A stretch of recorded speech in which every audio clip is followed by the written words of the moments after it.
பரலோகத்துக்கு போகணுன்ற போது நம்ம இந்த ஆரோக்கியத்தை தாண்டி, இந்த செல்வத்தை தாண்டி, இந்த பேர் புகழை தாண்டி, நமக்கு இருக்கிற மேன்மைகளை தாண்டி, இது ஏதாவது நம்மளை பரலோகத்துக்கு போறதுக்கு தடையா இருக்கும்னா, சில நேரங்களில் கர்த்தர் அதை நம்மளை விட்டு எடுப்பாரு.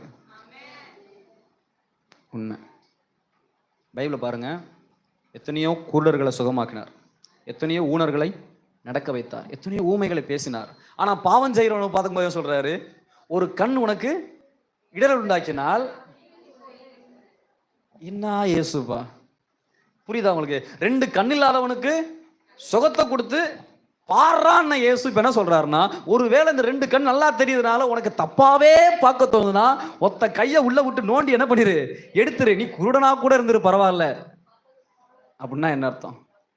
உன் கையில நான் பணம் நிறைய தர்றேன், பட் இந்த பணம் உன்னைய என்னை விட்டு தூரப்படுத்திடும்னா